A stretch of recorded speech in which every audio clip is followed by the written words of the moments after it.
When Dad reunited with his long-lost brother, a heartwarming twist.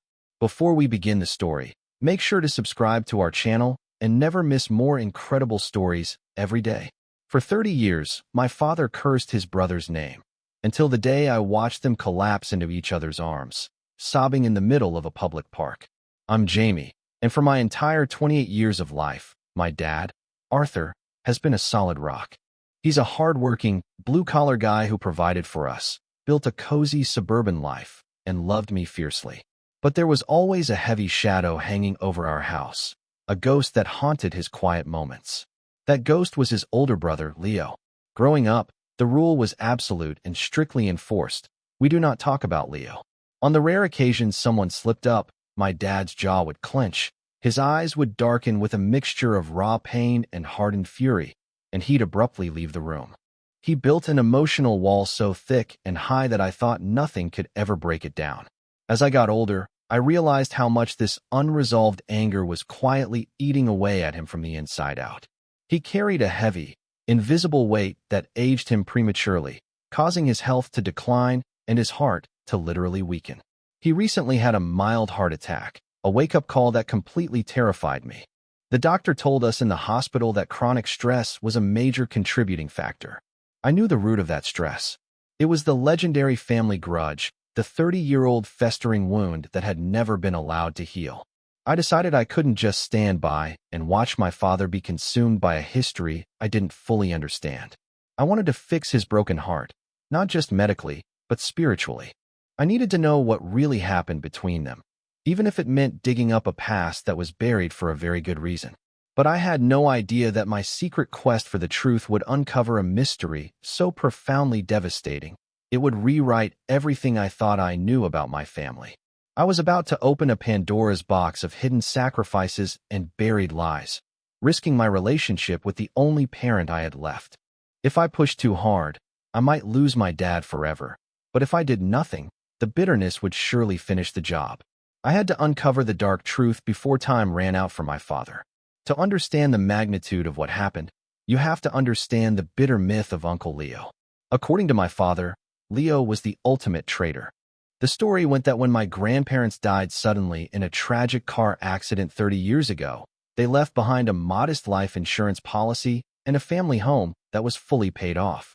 Dad was just 22 at the time, barely scraping by as an apprentice mechanic, while Leo was 27. As Dad told it, Leo was supposed to responsibly handle the estate, but instead, he liquidated everything, pocketed the cash, and vanished into the night, leaving my dad to deal with the funeral costs, crushing grief, and the loss of his parents all on his own. It was a narrative of ultimate betrayal that fundamentally shaped Dad's entire worldview. He believed you could only truly rely on yourself. Blood means absolutely nothing if the heart is rotten, Jamie, he'd tell me, his voice thick with gravel and lingering resentment. I remember one specific Thanksgiving when I was 12. My great-aunt Clara was visiting, and she accidentally knocked over a framed photo album. A loose picture slipped out, a snapshot of Dad and Leo as teenagers, laughing, arms slung around each other's shoulders. Dad froze when he saw it lying face up on the rug. The silence in the room was deafening.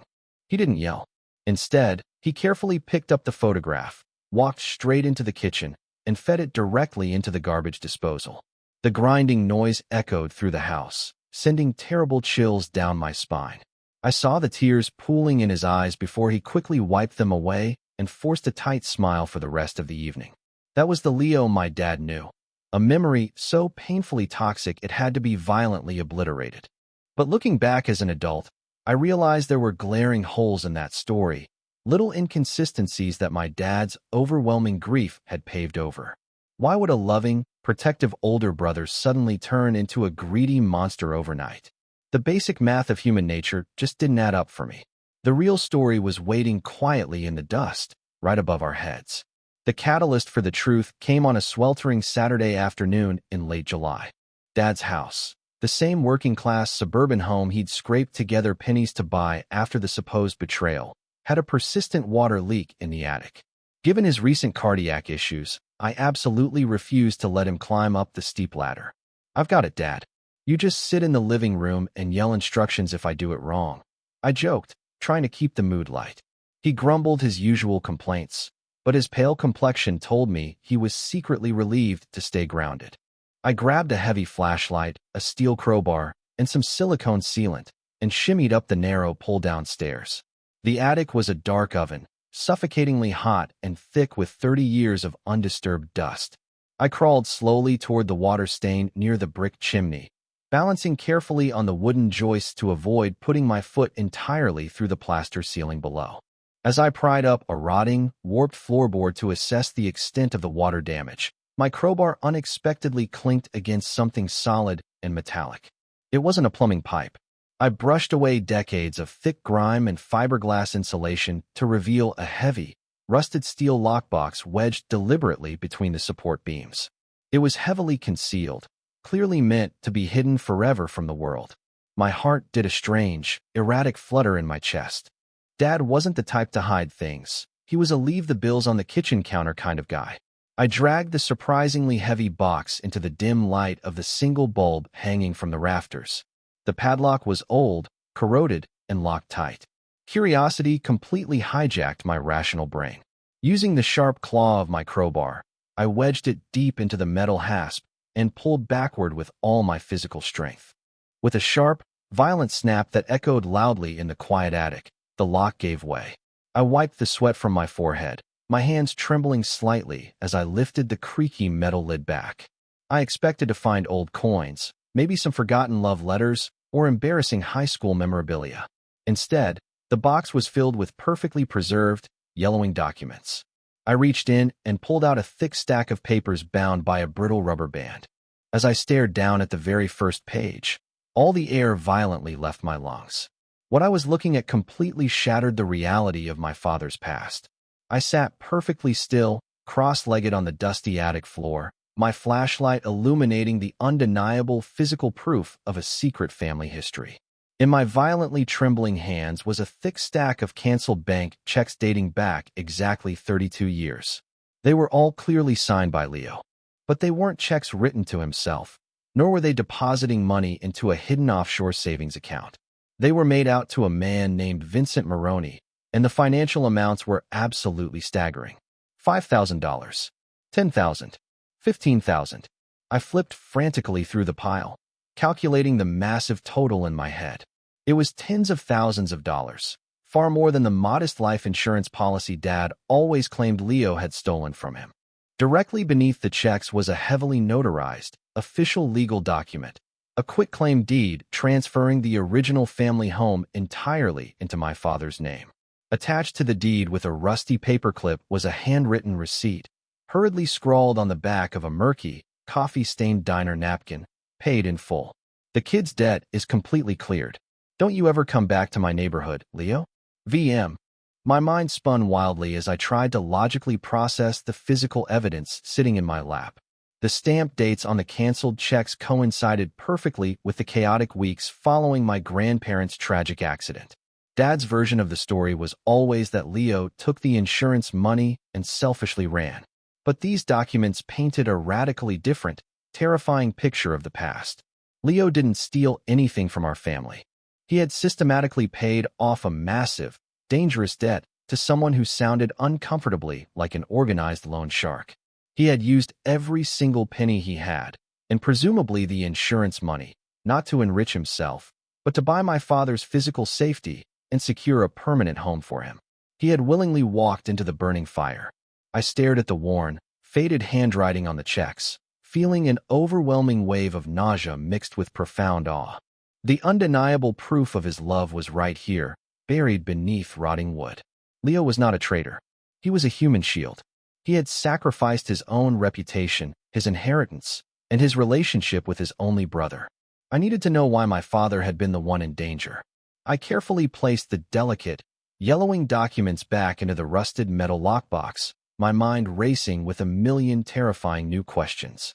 I snuck the box downstairs and hid it securely in the trunk of my car, completely forgetting about the leaking attic roof I was supposed to be fixing.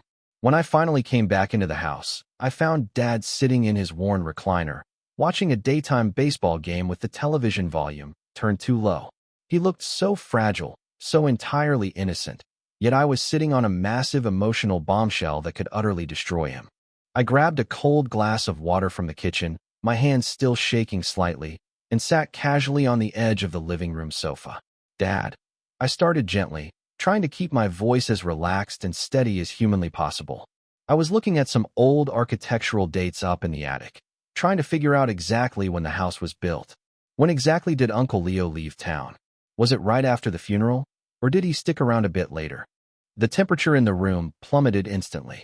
Dad stiffened aggressively, his eyes snapping away from the television screen to lock onto mine with a terrifying intensity. The remaining color drained completely from his face, quickly replaced by a deep, defensive, angry flush. "Why the hell are you bringing him up?" he snapped, his voice rough and incredibly uncompromising. "I told you, Jamie. He left when the dirt was barely settled on their graves. He took the money and he vanished like a coward. That's the absolute end of the story. But did he ever mention any debts?" I gently pushed, just a fraction of an inch further into the danger zone. "Like, maybe someone was after the family for money?" Dad stood up so fast he physically swayed, clutching his chest for a brief, terrifying second before regaining his balance. "Enough," he roared, a booming sound that literally shook the windows in their frames. "I will not have that thief's name spoken in my house. Not today, not ever. Do you understand me?" I held my hands up in immediate surrender, my heart pounding loudly in my ears. "Okay, Dad. I'm sorry. I'm dropping it." He stormed off to his bedroom, slamming the heavy wooden door hard enough to rattle the picture frames in the hallway. I sat alone in the quiet living room, the tense silence heavy and suffocating. It was overwhelmingly clear that he genuinely didn't know the truth. If I wanted answers, there was only one person left who could talk. The very next morning, I drove out to the Shady Pines assisted living facility to see my great-aunt Clara. At 82 years old, she was the respected matriarch of our deeply fractured family, the only living relative from that older generation who might possibly hold the missing pieces of the puzzle. I found her sitting alone in the bright sunroom, quietly knitting a blue scarf that was already absurdly long. "Jamie, what a lovely surprise," she beamed warmly, her wrinkled eyes crinkling with genuine happiness at the sight of me. But her sweet smile immediately faltered as I pulled up a chair, unzipped my heavy canvas backpack, and laid the rusted metal lockbox squarely on the glass table between us. I popped the creaky lid and silently slid the thick stack of canceled checks and the diner napkin receipt across the smooth surface. Clara stared down at the faded handwriting. Her breathing hitched sharply, and her frail, arthritic hands began to tremble violently in her lap. "Where on earth did you find these?" she whispered, her voice barely audible over the low hum of the ceiling fan. "In Dad's attic, deliberately hidden beneath the floorboards," I replied gently but firmly. "Aunt Clara, I know the horrible story about Leo stealing the money is a complete lie. These checks prove he paid off a dangerous loan shark to miraculously save the house. I need to know why." Clara quickly pushed the papers back toward me, hot tears springing to her milky blue eyes. "I can't, Jamie. I swore on my own mother's grave. I promised Leo 30 years ago I would take this terrible secret with me to the absolute end. It would break your father's heart to finally know. His heart is already broken." I pleaded desperately, leaning in closer to her across the table. "Dad had a heart attack just last month. The immense stress of this grudge, this 30-year unyielding hatred, is literally killing him. If you love him, you have to tell me the truth before it's too late." Clara looked away, staring miserably out the window at the perfectly manicured green lawns of the nursing home. I could visibly see the intense internal war raging inside her, the heavy burden of a 3-decade-old promise violently fighting against her profound love for her suffering nephew. A single, heavy tear escaped, rolling slowly down her wrinkled cheek, and she finally let out a long, defeated sigh. She closed her eyes tightly and began to unravel the darkest family secret. "Your father was incredibly young, Jamie, and he was so hopelessly desperate to impress everyone," Clara began slowly, her fragile voice shaking with the immense weight of the buried past. "Right before your grandparents tragically died, Arthur unfortunately got mixed up with some very bad, very dangerous men in the city." I listened in completely stunned silence as the real, terrifying history of my family poured out of her. "Dad," barely 22 and eager to rapidly start his own mechanic business, had foolishly taken a massive, off-the-books cash loan from a brutal local syndicate to secretly buy garage equipment. When his business struggled and he couldn't make the exorbitant weekly payments, they actively threatened his life. Then the awful car accident happened. Clara sobbed quietly into a tissue. Your grandparents were suddenly gone, and the ruthless loan sharks came calling to viciously collect from Arthur while he was busy picking out funeral caskets. They told him they were going to take the family house and physically break his legs. But Leo had bravely intervened. Leo, the older, fiercely protective brother, secretly went directly to the dangerous men. He used the entire life insurance payout, entirely drained his own personal life savings, and bravely assumed the remaining massive debt himself. The strict condition for permanently clearing Arthur's name was incredibly severe. Leo had to immediately leave the state and never return, effectively severing all familial ties so the syndicate wouldn't circle back to punish the family later. Leo absolutely didn't want Arthur to live with the crushing, lifelong guilt of knowing his naive mistake permanently destroyed his brother's future, Clara explained, wiping her wet cheeks. So Leo purposely staged the entire event to look exactly like a selfish betrayal. He packed his bags in the middle of the night, told me everything, made me solemnly swear to total silence, and let Arthur intensely hate him. It's easier for him to be angry than to be overwhelmingly guilty, Leo told me. He let your father keep his masculine pride, his home, and his life, while Leo walked away with absolutely nothing. The room spun wildly around me. My tough, uncompromising father hadn't been cruelly abandoned. He had been miraculously rescued. The intense hatred that fueled him for 30 years was actually the ultimate, hidden act of brotherly love. I felt warm tears streaming rapidly down my own face as the profound reality set in. I knew immediately that I had to bring my Uncle Leo back home. I left the quiet nursing home with a blazing fire burning deep inside my chest. I couldn't magically undo the past 30 years of unnecessary pain, but I could damn well try to rewrite the ending of this tragedy. Clara had reluctantly given me the absolute last known piece of information she possessed, an old P.O. box address from a brief postcard Leo had mysteriously sent her nearly 15 years ago. It was located in a tiny, incredibly rural logging town nestled deep in the mountains of Oregon, 2 full states away from us. I rushed straight home, firmly locked myself inside my bedroom, and immediately opened my laptop. For 3 straight, exhausting days, I completely became a relentless digital detective. I aggressively scoured public property records, obscure county voter registries, and digitized local phone books. I aggressively ran search after search on Leonard Vance in every single county within a 50-mile radius of that old zip code. The investigative trail was frustratingly cold. Leo had apparently lived completely off the grid, actively avoiding anything that would leave a heavy, noticeable paper trail.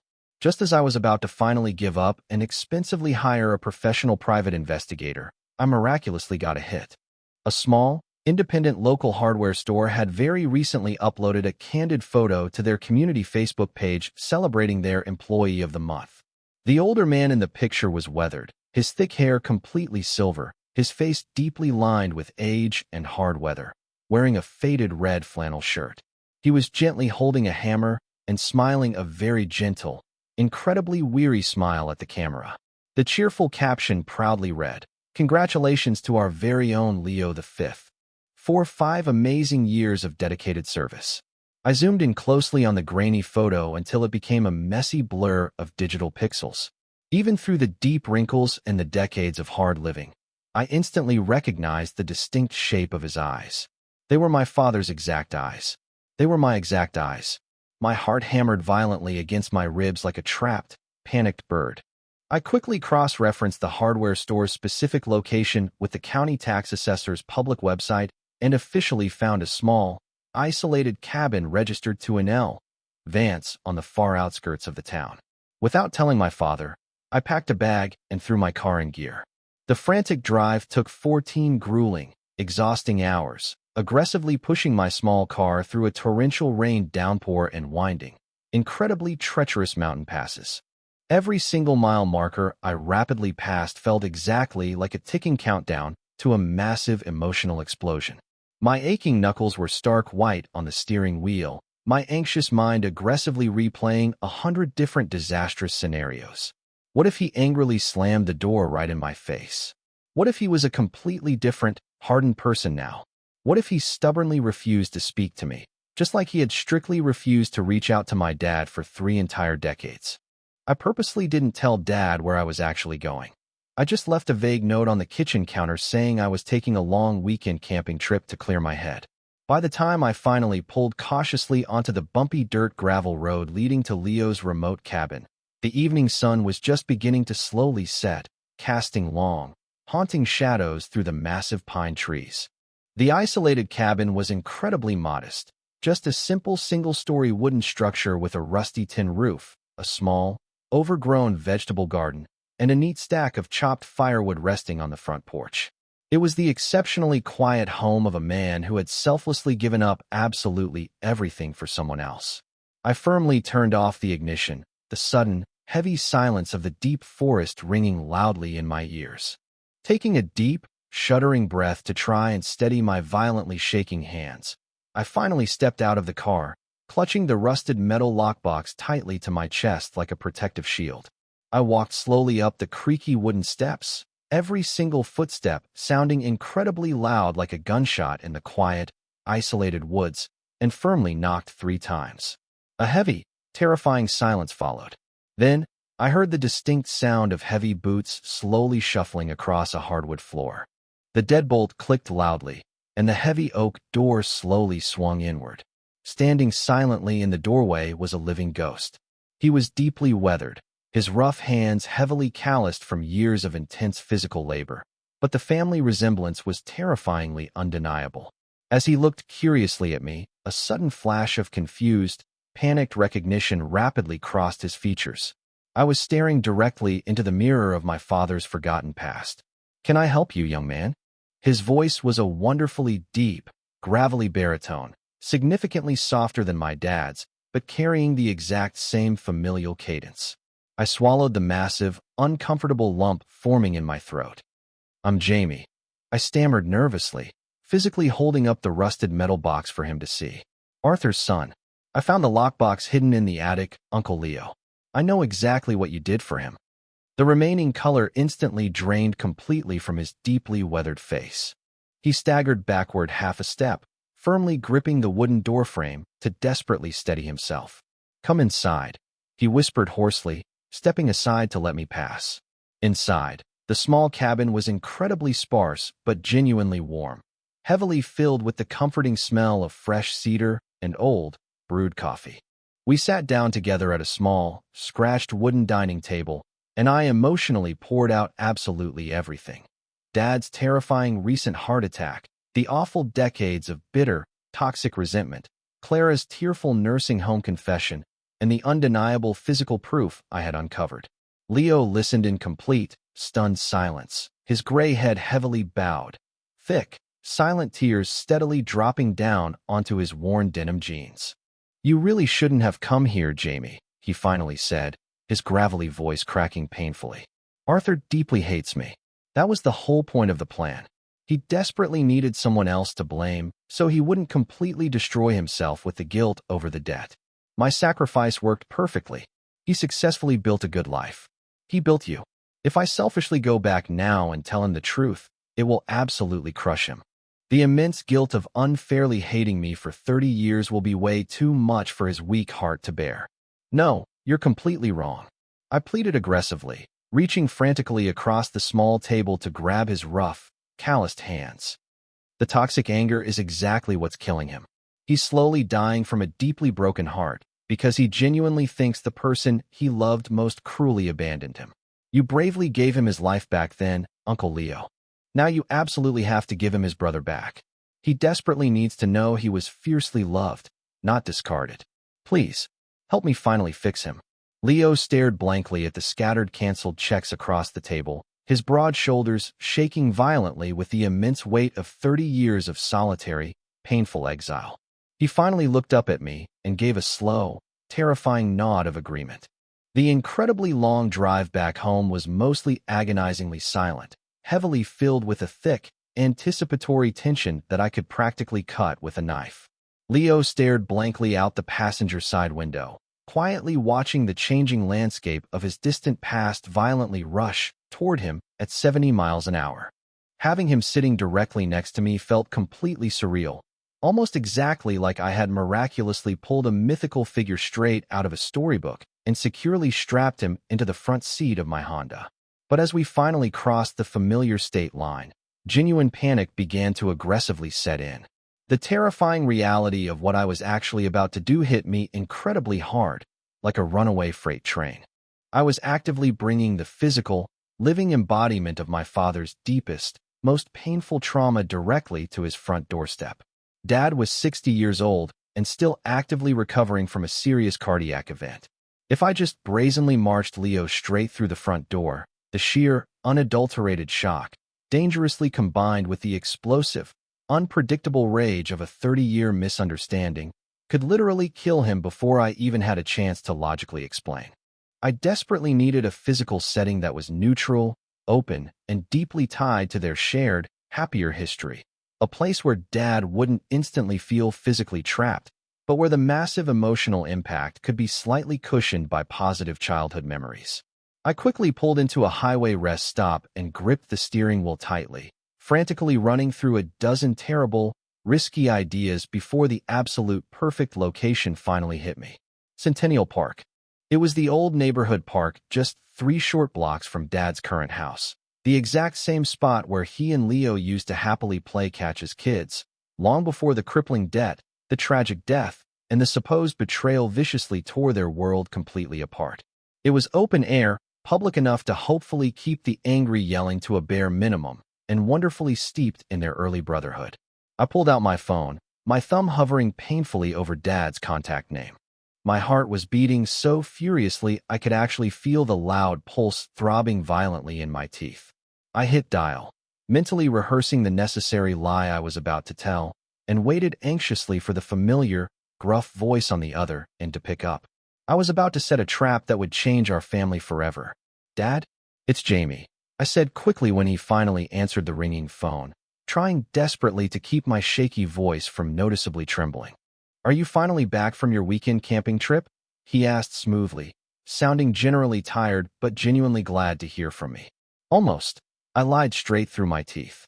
"Listen, Dad, I desperately need a truly huge favor. I'm actively dealing with a really major, stressful life decision right now, and I really need your honest advice. Could you please just meet me at Centennial Park, right by the old oak tree, in about an hour? I really need to talk to you privately outside the house." There was a brief, excruciatingly long pause, a heavy hesitation on the line that instantly made my stomach churn with anxiety, before he finally let out a long sigh. "All right, son. If you need me, I'll be there." I quickly hung up the phone and looked nervously at Leo, who was currently deathly pale, gripping the plastic dashboard tightly with stark white knuckles. We aggressively drove the rest of the way and arrived at the neighborhood park 30 minutes early. The late afternoon sun was actively casting a beautifully golden, nostalgic glow over the rusty playground equipment and the massive, ancient oak tree where they used to spend all their childhood summers. I firmly instructed Leo to wait quietly behind the incredibly thick trunk of the tree, completely out of sight, until I finally gave him the visual signal. I paced anxiously back and forth on the paved concrete walking path, holding the rusted metal lockbox tightly under my sweating arm, literally sweating straight through my cotton shirt. Every single rustle of the dry leaves sounded exactly like approaching footsteps. Finally, I clearly saw Dad's familiar, slightly sluggish gait coming slowly down the distant pathway. He was casually wearing his favorite, worn-out denim jacket, his rough hands stuffed deep in his pockets, looking genuinely concerned for my well-being. He had absolutely no idea that the entire foundational reality of his entire adult life was about to be completely obliterated. As he got closer, I could clearly see the deep lines of parental worry etched firmly into his face. He stopped about 10 feet away from me, looking down at the strange metal box tucked under my arm with total, utter confusion. The moment of truth had finally arrived, and there was no turning back now. Jamie, what on earth is going on? What exactly is that box? Dad asked cautiously, his thick brow furrowing with genuine concern. I took a deep, violently shuddering breath and looked intentionally past him, straight toward the massive, ancient oak tree. Dad, before I finally show you what's hidden in here, I need you to solemnly promise me you'll just listen. Just deeply listen. I nodded my head slightly toward the large tree. Slowly, agonizingly, Leo nervously stepped out from behind the thick wooden trunk and directly into the fading golden sunlight. Time seemed to instantly stop completely. Dad's eyes immediately locked onto the man he absolutely hadn't seen in 3 grueling decades. For 3 incredibly long seconds, there was absolute, terrifying, dead silence. Dad's pale face rapidly went through an incredibly violent succession of intense emotions. Profound, unadulterated shock, sheer, paralyzing disbelief, and then a massive tidal wave of unadulterated, explosive fury. The thick veins in his neck visibly bulged, and his face rapidly turned a highly dangerous shade of crimson red. You, Dad finally breathed out, the single word heavily dripping with decades of incredibly toxic venom. How dare you ever show your cowardly face here? He aggressively took a menacing, heavy step forward, his large fists clenching tightly at his sides. You thieving piece of absolute garbage. You heartlessly left me with nothing. Dad roared furiously, the booming sound violently tearing through the quiet, peaceful park. He aggressively lunged forward, heavily fueled by 30 long years of supposedly righteous anger, but I immediately threw myself directly between them, planting my hands firmly and aggressively onto my dad's chest. Dad, stop. Stop right now. I yelled loudly, pushing him forcefully back with absolutely all my physical strength. Leo impressively didn't move a single inch. He just stood perfectly still, hot tears freely streaming down his deeply weathered cheeks, bravely taking the vicious verbal blows exactly as he had originally planned 30 years ago. He absolutely didn't steal anything from us, Dad. He didn't abandon you at all. I screamed desperately over his continued yelling. I forcefully slammed the rusted metal lockbox down onto a nearby wooden picnic table and violently ripped the heavy lid completely open. I shoved the undeniable proof of his brother's innocence directly into his chest. Just look at them, I shouted hysterically, forcefully shoving the thick stack of canceled checks and the stained diner napkin directly into my father's violently shaking hands. Look closely at the dates, Dad. Look at the name written on them. Arthur, still breathing incredibly heavily, looked confusedly down at the faded, yellowing papers. His angry eyes darted rapidly across the written amounts, the familiar signature, and the terrifying name of the dangerous loan shark he foolishly thought he had miraculously escaped in his reckless youth. He didn't selfishly run away, I said, my voice completely breaking as the hot tears finally spilled freely over my own cheeks. He took your massive debt, Dad. He completely paid off the dangerous syndicate to save your life, to permanently save our family house.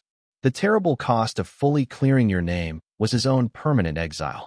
He actively let you hate him so you wouldn't have to tragically live with the immense guilt of completely ruining his life.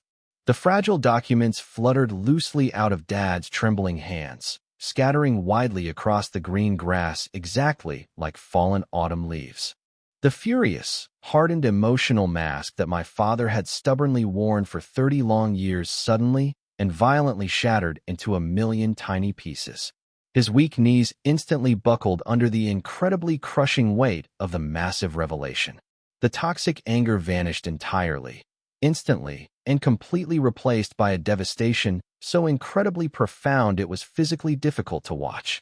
He looked slowly up at Leo, his chin trembling violently, his eyes extremely wide with a horrifying, heartbreaking realization of the precious time they had hopelessly lost. Leo, Dad choked out painfully, his rough voice suddenly reduced to the terrified, vulnerable whisper of a 22-year-old boy.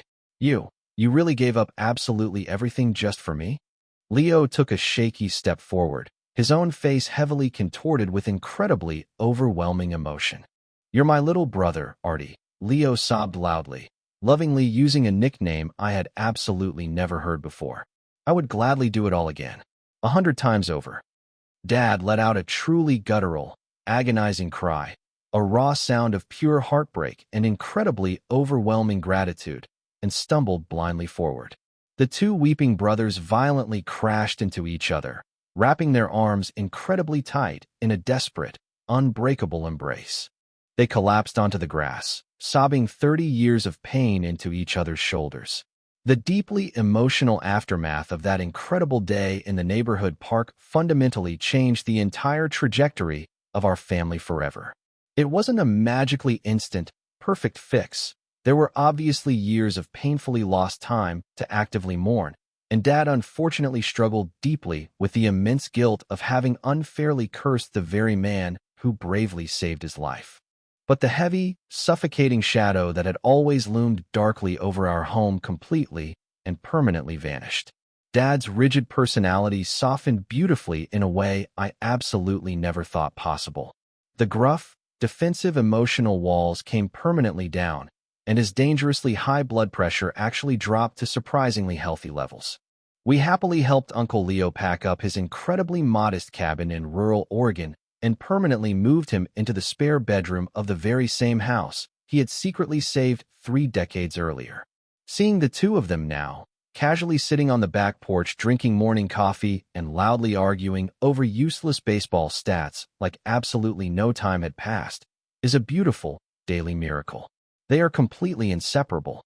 This entire terrifying, emotional journey taught me something profoundly beautiful about the true nature of love and the staggering, silent weight of untold sacrifices. We are often so quickly eager to harshly judge the people who seemingly walk away from us, never stopping to deeply consider that their painful absence might actually be the very shield keeping us totally safe from the fire. Uncle Leo beautifully taught me that true, unconditional familial love doesn't ever demand public recognition or empty praise. It only demands the survival and the genuine happiness of the ones you hold most dear. Radical forgiveness didn't just brilliantly heal my father's deeply broken heart. It miraculously resurrected a living ghost and brought my entire family back from the dead. If there is a painful, unexplained silence in your own family history, a heavily locked door that absolutely no one is allowed to open, I strongly urge you to look much closer. Sometimes the terrible villains in our stories are actually the absolute greatest heroes we never knew we had. The truth is finally out, and our family is whole once again.